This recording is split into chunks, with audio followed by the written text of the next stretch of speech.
Good morning छात्रों, RK PG science college Kalwar Jaipur की online classes में आपका हार्दिक स्वागत है बच्चों। जैसा कि हमने पिछले वीडियोज में बीए फर्स्ट ईयर का प्रथम प्रश्न पत्र विषय हिंदी साहित्य और पाठ 4 सूरदास उस प्रसंग की बात कर रही हूँ बच्चों जो भ्रमर गीत प्रसंग से लिया गया है। तो यहाँ आपको 3 क्वेश्चन करवा दिए गए हैं, पिछले वीडियोज में आपको देखने को मिल जाएंगे। अब हम ले चलते हैं आपको चौथे क्वेश्चन पे। तो बात करते हैं चौथे क्वेश्चन की। बच्चों क्वेश्चन है आपका, सूरदास में जितनी सहृदयता और भावुकता है प्राय उतनी ही चतुरता और वाग्विदता भी है। वाग्विदता मतलब बात करने की कला। इस कथन की समीक्षा कीजिए। सूरदास के लिए कहा गया है या पूछा है आपको प्रश्न के माध्यम से, क्या कहा है? सूरदास में जितनी सहृदयता और भावुकता है प्राय उतनी ही चतुरता और वाग्विदता भी है, बात करने की कला भी है। तो इस बात की समीक्षा कीजिए। देखते हैं बच्चों आगे, आंसर में ले चलते हैं आपको। आंसर में देखेंगे साथियों, कृष्ण भक्ति शाखा के सगुणोपासक प्रतिनिधि कवि सूरदास का काव्य भाव पक्ष और कला पक्ष दोनों दृष्टियों से उच्च कोटि का है। किसी बात को कहने के न जाने कितने ढंग उन्हें आते हैं, कितने ढंग उन्हें ज्ञात हैं। साथियों, सूर ने जो सुंदर उपमान जुटाए हैं वे भावों की अभिव्यक्ति के साधन रूप में हैं, पांडित्य प्रदर्शन के लिए नहीं। जो भी उन्होंने उपमान जुटाए वो भावुकता से भरे हुए हैं, पांडित्य प्रदर्शन के लिए नहीं उन्होंने ऐसा किया है।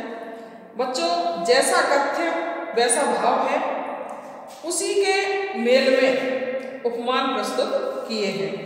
तो आपको ले चलते हैं पॉइंट नंबर 1 की बात करते हैं, सूरदास की सहृदयता एवं भावुकता।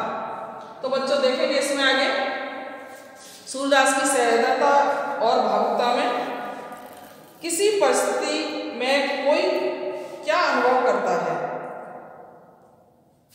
किसी परिस्थिति में कोई क्या अनुभव करता है, इसकी जिसे परख हो वैसी ही अनुभूति वह अपने हृदय में कर सके। उसमें सहृदयता की विशेषता मानी जाएगी। किसी मार्मिक प्रसंग को देखकर भाव विभोर होना भावुकता है। साथियों, सहृदयता और भावुकता का संबंध हृदय से है।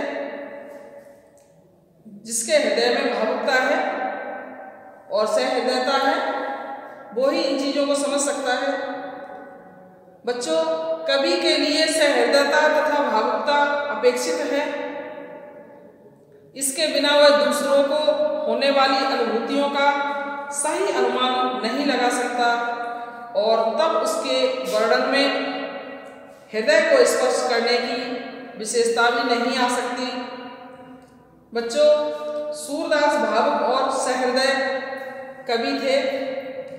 वे मार्मिक बातों से भावुक हो उठते थे तथा परिस्थिति विशेष में होने वाली दूसरे की अनुभूति को समझ सकते थे।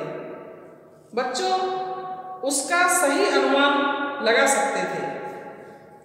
बालक कृष्ण को लेकर माता यशोदा की अनुभूतियों, उनके हृदय में उत्पन्न हो सकने वाले भावों को उन्होंने बड़ा स्वाभाविक विश्वसनीय चित्रण किया है। साथियों, कृष्ण को अपना सर्वस्व मानने वाली गोपियां उनके विरह में किस प्रकार दुखी हुई होंगी, उनमें कैसे कैसे भाव उमड़े होंगे, सूर ने उनकी सही अनुभूति प्रकट की है। बच्चों, इसी कारण उनके काव्य में सहृदयता और भावुकता के गुण विद्यमान बतलाए जाते हैं। सूर की सहृदयता और भावुकता के बारे में अनेक विद्वानों ने अपने अपने विचार व्यक्त किए हैं। जैसे कि डॉक्टर सावित्री शुक्ल ने कहा है कि सूर मधुर और कोमल भावनाओं के बहुत चितेरे रस के अक्षय स्रोत, आध्यात्मिक प्रेम के प्रवीण पारखी थे। ये किसने कहा है? डॉक्टर सावित्री शुक्ल ने। साथियों, आचार्य रामचंद्र शुक्ल ने क्या कहा है देखेंगे आप आगे। आचार्य रामचंद्र शुक्ल ने कहा है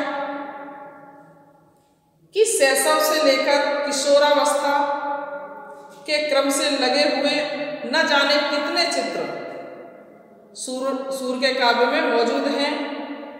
उनमें केवल बाहरी रूपों को और चेष्टाओं का ही विस्तृत और सूक्ष्म वर्णन नहीं हुआ है, बल्कि कवि ने बालकों की अंतः प्रकृति में भी पूरा प्रवेश किया है और अनेक बाल्य भावों की सुंदर और स्वाभाविक व्यंजना भी की है।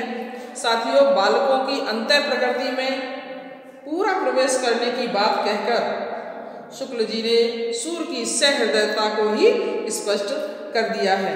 ये कोई मामूली बात नहीं है कि बच्चों के मन की प्रकृति, मन को और अंतः प्रकृति यानी हृदय के अंदर की प्रकृति क्या है बच्चों की, उसको जान लेना कोई साधारण काम नहीं है बच्चों। ये बहुत ही कठिन काम है जो शुक्ल जी ने सूर के सहृदयता को ही ऐसा बोल करके स्पष्ट कर दिया है।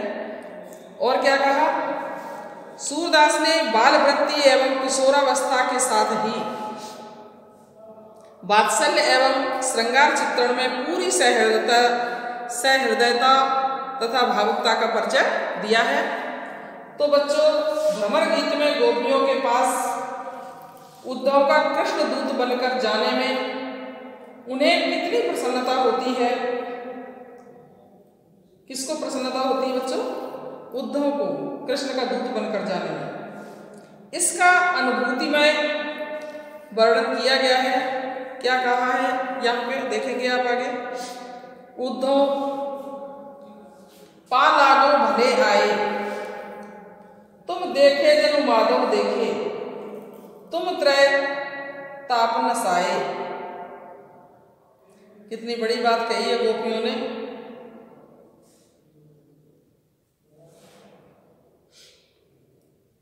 क्या कहा? उद्धव पा लागो भले आए। गोपियों ने कहा है उद्धव से, हे उद्धव, मैं तुम्हारे पैर लगती हूँ यानी चरण स्पर्श करती हूँ, तुम भले आ गए।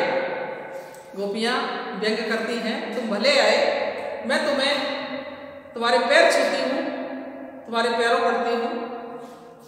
उद्धव पा लागो भले आए। और क्या कहा? तुम देखे जब माधव देखे। हे उद्धव, मैंने तुम्हें देख लिया, समझ लो मैंने माधव कृष्ण को ही देख लिया, क्योंकि उनके ही तो सखा हो, उनके ही तो मित्र हो, बातें तो उनकी ही करोगे, पक्ष तो उनका ही लोगे। ऐसे गोपियों ने व्यंग किया है कि तुम्हें देख लिया, समझ लो माधव। इसके दो अर्थ निकलते हैं बच्चों, एक ही अर्थ नहीं निकलता है। एक तरह से ये होता है कि अपने प्रिय के मित्र को देख लेना, ये भावुकता की बात है, प्रेम की बात है। कभी ऐसा होता है कि जो हमारा मित्र है, जो हमारा बहुत घनिष्ठ है, जिस पे हम हृदय रखते हैं, दिल रखते हैं, प्रेम करते हैं, अगर उसका कोई मित्र भी आ जाए तो उसको भी हम उसी दृष्टि से देखते हैं कि लगता है हमें मेरा मित्र ही मिल गया। ये दूसरा भाव है। तो यहाँ गोपियों ने दोनों ही भाव, व्यंग भाव भी दिया है और आत्मीय भाव भी दिया है। और क्या कहा है आगे? कहा है गोपियों ने, तुम त्रय ताप नसाए, तुमने तीनों ताप नसा दिए।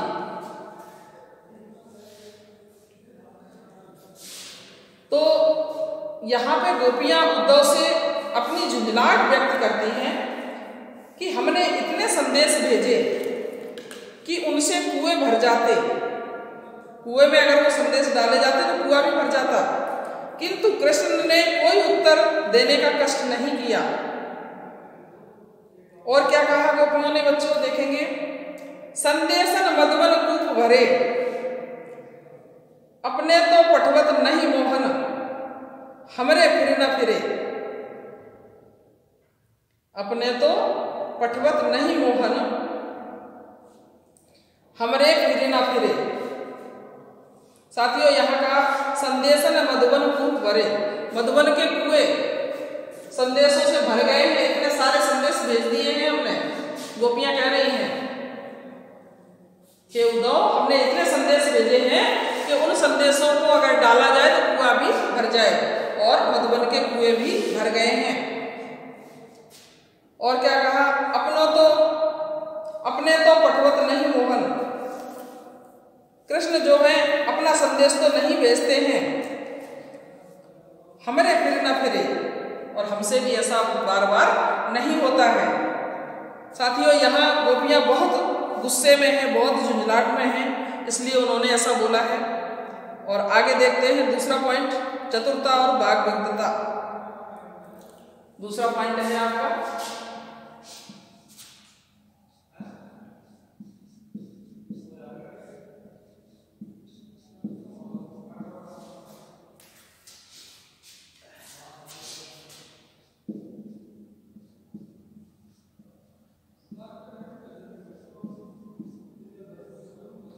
चतुरता और वाग्विद्वता।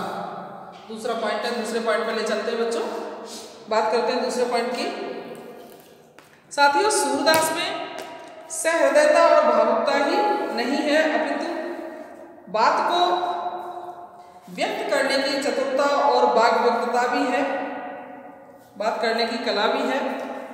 किस तरह से किस बात को रखा जाए, ये गुण भी सूरदास में खूब है बच्चों। तो शुक्ल जी ने कहा है कि किसी बात को कहने के न जाने कितने टेढ़े मेढ़े ढंग उन्हें मालूम थे, किसको, सूरदास को।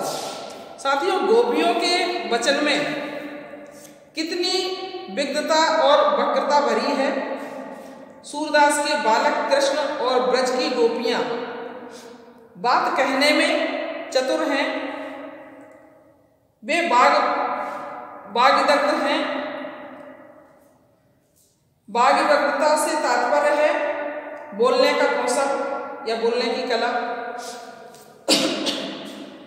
जो बार बार वाग्वक्ता शब्द आ रहा है साथियों, उसका मतलब ही यही है कि बोलने का कौशल या बोलने की कला जो सुर में खूब भरी पड़ी है। साथियों, काव्य में सशक्त भावाव्यक्ति के लिए वाग्वक्ता को विशेष महत्व दिया गया है। सूर ने अनेक स्थलों पर इसका समावेश किया है। जैसे कि उदाहरण के लिए बालक कृष्ण को ग्वालिन ने दधी या माखन की चोरी करते हुए रंगे हाथ पकड़ लिया, तो तब उन्होंने अपनी हाजिर जवाबी के बचाव के लिए क्या उपाय सोच लिया। देखेंगे आप आगे पंक्तियों के माध्यम से कि उन्होंने हाजिर जवाबी से बचाव करने के लिए क्या उपाय सोचा। साथियों, देखेंगे, मैं जानियो यह घर अपनो है, या धोखे ते आयो, देखत हो भाजन में चीटी, कारण को करना आयो। कितनी अच्छी बात कही है कृष्ण ने अपने खुद को बचाने के लिए। मैं जानियो यह घर अपनो है, मैंने समझा था कि यह घर मेरा है, इसलिए मैं गलती से यहाँ आ गया, मैंने अपना घर समझ के यहाँ आ गया। और क्या कहा, देखत हो भाजन में चीटी, इस बर्तन में मैंने चीटियों को देखा था। जो बर्तन टंग रहा है ऊपर, माखन का बर्तन, उसमें हमने चीटियों को देखा था, इसलिए कारण को करनायो, कारण को, चीटियों को निकालने के लिए, कर मतलब हाथ, नायो बढ़ाया था। हमको चोरी करने नहीं आए हैं, हमने तो वो चीटियां दिखी थी, उसको निकालने के लिए हाथ को बढ़ाया था भाजन, उस बर्तन में जिसमें माखन रखा हुआ था। तो साथियों, खुद को बचाने के लिए कृष्ण ने ये सुंदर सी पंक्तियां सूरदास ने इस काव्य में डाली हुई हैं। और डॉक्टर मनमोहन गौतम ने सूर की वचन वक्रता और वाग्वक्ता को 4 भागों में विभक्त किया है। साथियों, कौन कौन से भाग हैं वो देखेंगे आप। विनोद, उपहास, व्याज निंदा और कूटनीति, जिसको कटूक्ति बोलते हैं। ठीक है, तो ये 4 भागों में इन्होंने इनको यहाँ बता देते हैं। इन्होंने यहाँ 4 भेद बताए हैं। क्या क्या, विनोद,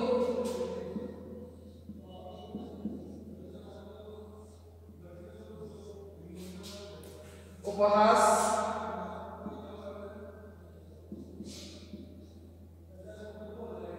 नंबर 3 ब्याज निंदा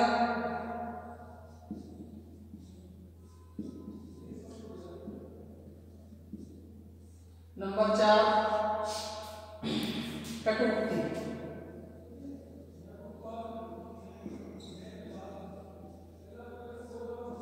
और उसके बाद निष्कर्ष।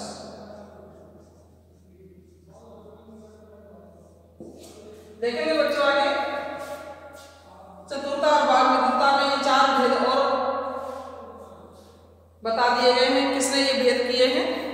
डॉक्टर मनमोहन गौतम ने। सूर की जो वचन वक्रता और वाग्मित्रता है उसको 4 भागों में बांट दिया है: विनोद, उपहास, ब्याज निंदा और कटुक्ति। ठीक है बच्चों, आगे आप देखेंगे साथियों। पॉइंट 1 की बात करेंगे, विनोद। गोपियां ज्ञानी उद्धव से एक ही प्रकार से नहीं अनेक प्रकार से पेश आती हैं।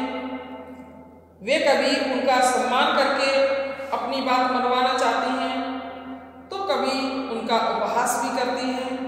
यहाँ कैसा विनोद किया गया है देखेंगे आप। क्या विनोद किया है गोपियों ने?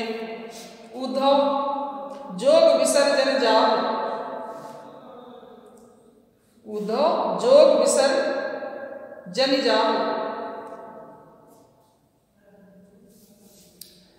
बांधव गांठ कहूं जन छूटे, फिर पाछे पछताओ, ऐसी वस्तु अनुपम मधुकर मरम न जाने। और क्या कहा है गोपियों ने? उद्धव जोग विसर्जन जाओ, हे उद्धव ये जो ज्ञान रूपी योग लाए हो आप, विसर्जन जाओ, भूल मत जाना। ये ज्ञान रूपी गठरी जो आपने ले रखी है इसको भूल मत जाना, कहीं छोड़ मत जाना गलती से।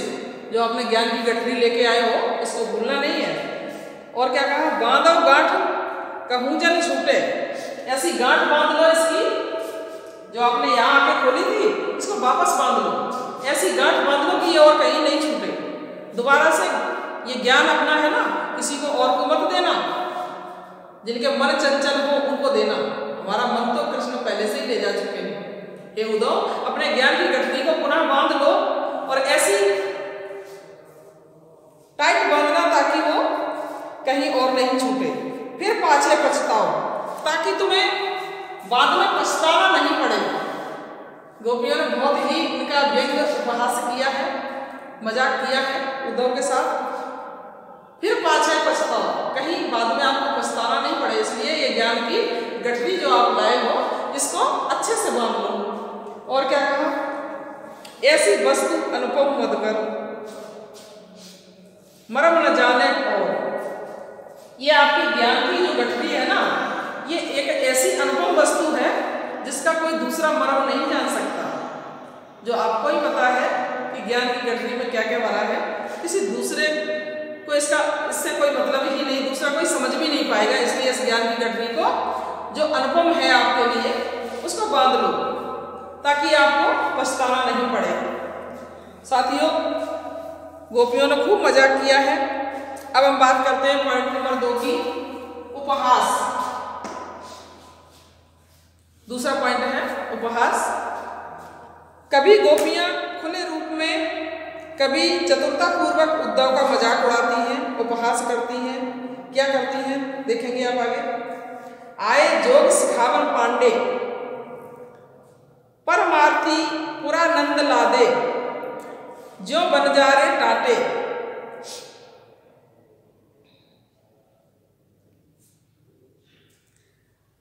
आए जोग सिखावन पांडे, क्या उद्धव को मजाक किया है गोपियों ने।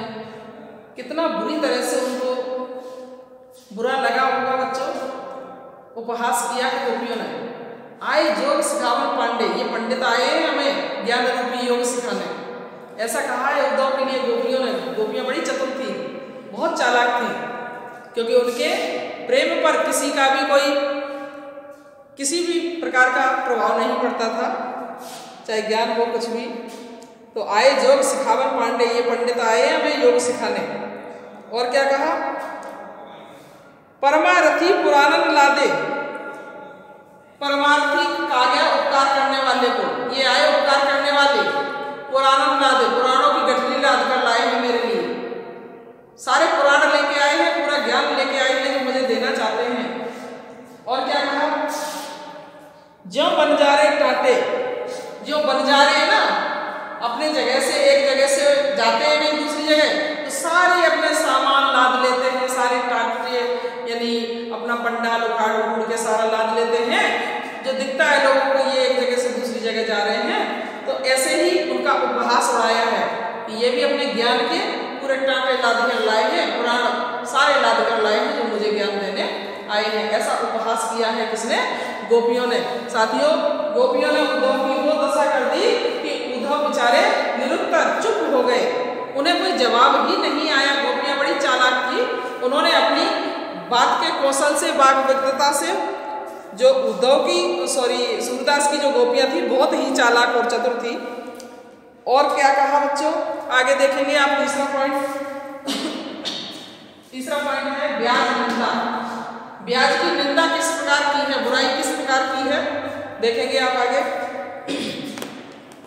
जब गोपियां प्रत्यक्ष रूप में तो उद्धव की प्रशंसा करती प्रतीत होती है, किंतु उनका भाव उद्धव को बुरा बताने का, उनकी निंदा करने का रहता है।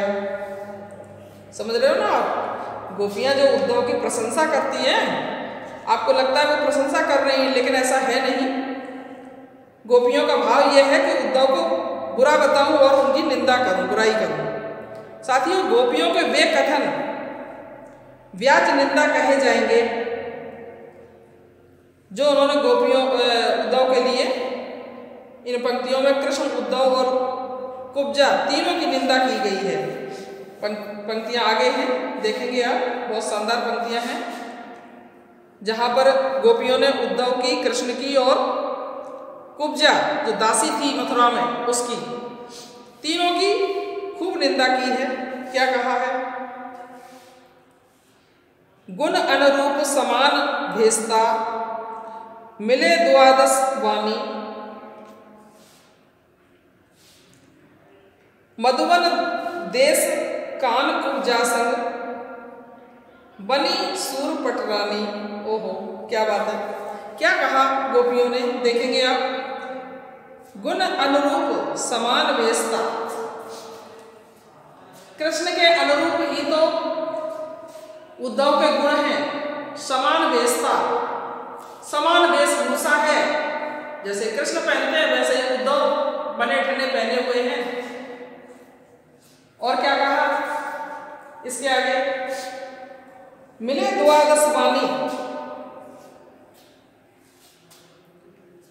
और द्वादश मतलब 12 वाणियां जो हैं वो भी आपस में मिलती जुलती हैं, यानी जो कृष्ण कहते हैं वो ही उद्धव कहते हैं। द्वादश वाणियां दोनों की मिल रही हैं।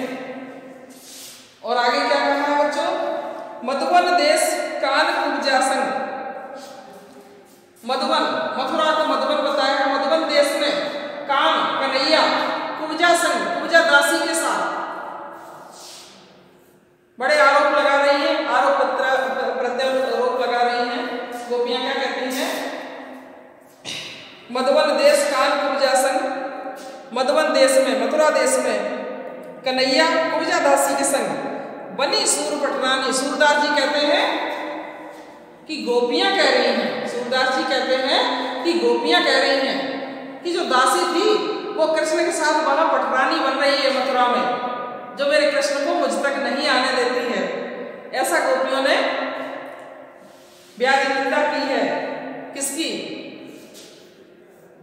कृष्ण की, उद्धव की और कुब्जा दासी की, कि वो दासी वहां बैठी है ना, उसने कृष्ण को ऐसा बना दिया है, पता नहीं क्या कर दिया जादू, जो वो दासी पटरानी खुद ही बन के बैठ गई है और मेरे पास तक कृष्ण को नहीं आने देती है।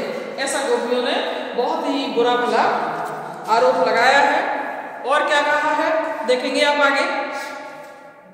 साथियों, यहाँ पे पॉइंट नंबर 4 की बात करते हैं, कटुक्ति।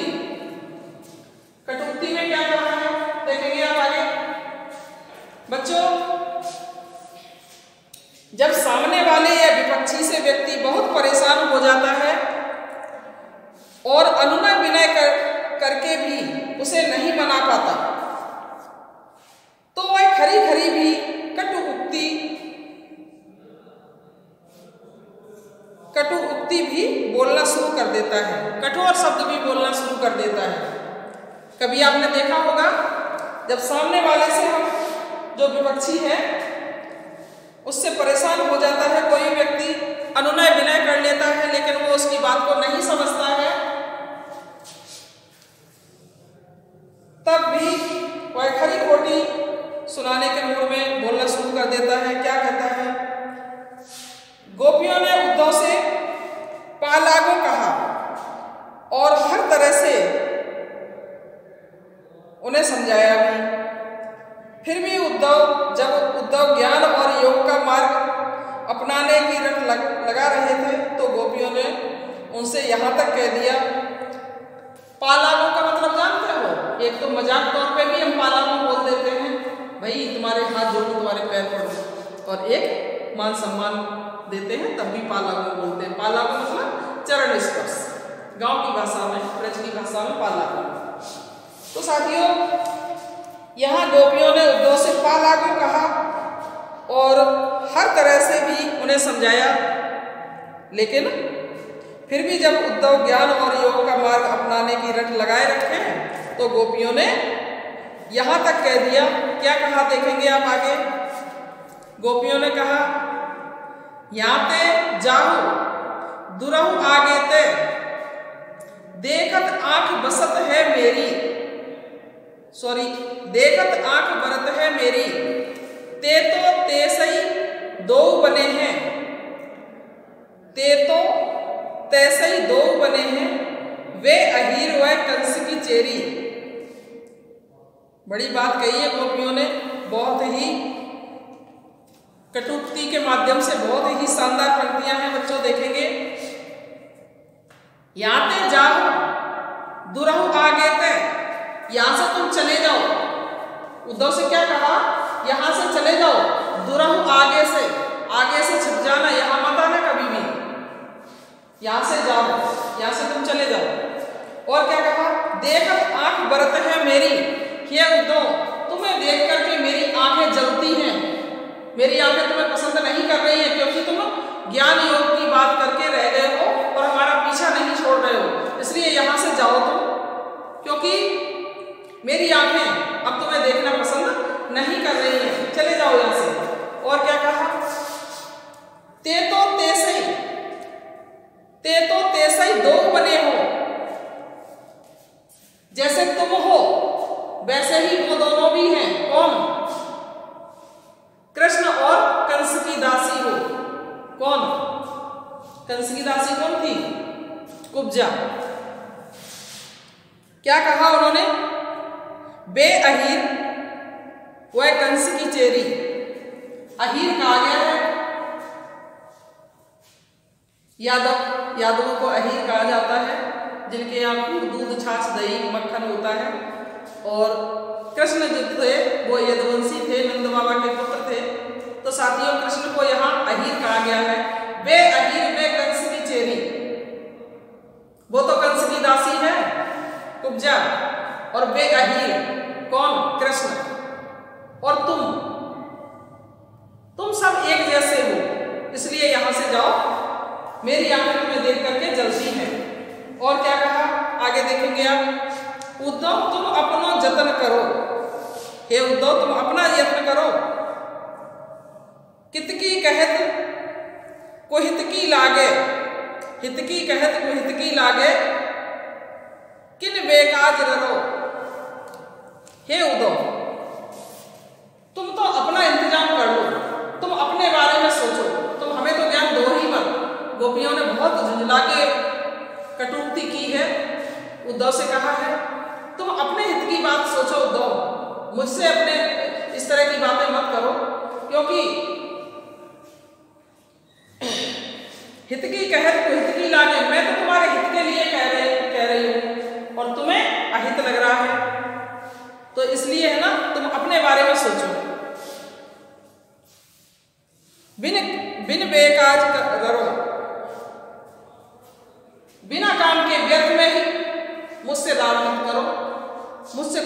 खाओ, गोपियों ने कहा है, तुम अपने बारे में सोचो, अपने भले बुरे के बारे में सोचो, मेरी चिंता मत करो।